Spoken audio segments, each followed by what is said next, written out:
Peter Parker, you're out. Miles Morales, you are definitely in. Spider-Man Into the Spider-Verse is probably one of 2018's most anticipated films.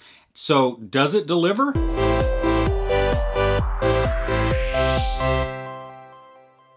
In this one, the villain inadvertently opens up a whole bunch of dimensions, and all kinds of Spider-Man come in to Miles Morales' dimension, and they're all stuck there. That's the whole story. Now they need to get back before they die or disappear or whatever it does because they're not in their own dimension, and before Miles Morales' his reality crumples and destroys. If you've seen any of the trailers, the animation looks a lot like a comic book. It almost has this 3D feel to it because you have some of the color shifting in the backgrounds, and then you also have a lot of halftone going on, and so it really makes it feel super like you're in a comic book. And I loved it. At the beginning, I thought I was gonna not like it so much because some of the color shifts really messed with my eyes, but it was in the background enough that it didn't, you know, I noticed it, but it wasn't my focal. And so I thought, yeah, okay, it looks like it's totally 3D. Like I'm gonna wear 3D glasses and then it's gonna have all of this depth. No, it was just truly to make it more and more like an actual comic book. The movie itself is visually stunning,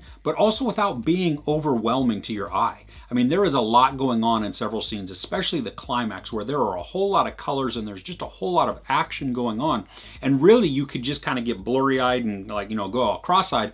But the filmmakers really did a good job of animating it in a way that still you were able to keep your focus and know what you're supposed to see. And as the other things happen in the background, they don't draw it away, but they certainly add to it. It's a great story, and I love how they intro the other spider people because they give us some background without delving too deep so that we have enough knowledge of who they are and what they're about and their kind of backstory and how they are in their universe, but it doesn't spend a whole lot of time on it. I felt like I had a well-rounded just grasp on who each one was, enough to care about them, but not so much that it becomes their movie or they're the focal point. I think one of the best things about the movie, and one of the things that I liked the most, is that it has such a great message, and it really is all about team. And just, it was a positive team message throughout much of the film. And I really appreciated that because it's, you know, sometimes you have all of these ego things going on, or, you know, somebody's gonna be, no, I'm the best, or whatever it is.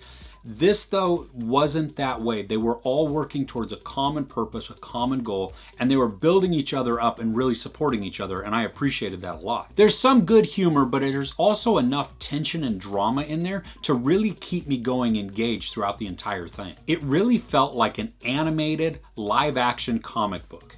That doesn't make any sense, right? That is a total contradiction in terms. But that's what it is. It's just, I mean, if you think about it, it's obviously it's an animated film. And then it has this comic book-esque part to it. But the characters themselves were so real. Not realistic, not photorealistic in the CGI or the way that they made them, but just that they had heart and they had depth to them and I cared about them. And so that is how they made it, like they just seemed real to me. So there it is, a live action animated comic book. You know, the movie is 1 hour and 57 minutes, which is actually kind of long for an animated feature, but for this, I didn't feel it at all. I was totally engaged the entire time, and I think had they made it shorter, I probably would have been disappointed. Now, are there parts that are predictable? Yes, of course there are. But the whole movie itself was so enjoyable, and I liked the story so much and the characters that I'm willing to overlook some of these parts that I saw coming because I was so enthralled in what was going on. Overall, I think Spider-Man Into the Spider-Verse is a great film, and I think it's one that everybody can enjoy. Not just fans of superhero movies or like the uber niche fans of just Spider-Man. I really think that it has something to offer to everybody. I mean, it is great animation, there's good humor, there's great voice work, and just the overall look and the feel is so well put together, and it is so good and tight that it is just, it's a visual spectacle that I think you should see. There's no sex or nudity, there is a little bit of language and some animated violence. I give Spider-Man Into the Spider-Verse 5 out of 5 couches. What's your favorite Spider-Man film? I'd love to know in the comments below. If you enjoyed this review, please give it a like. Also, don't forget to share, subscribe, and tap that notification bell so that you know when I upload new content. I'm Chris, this is Movies and Munchies. Thanks for couching with me.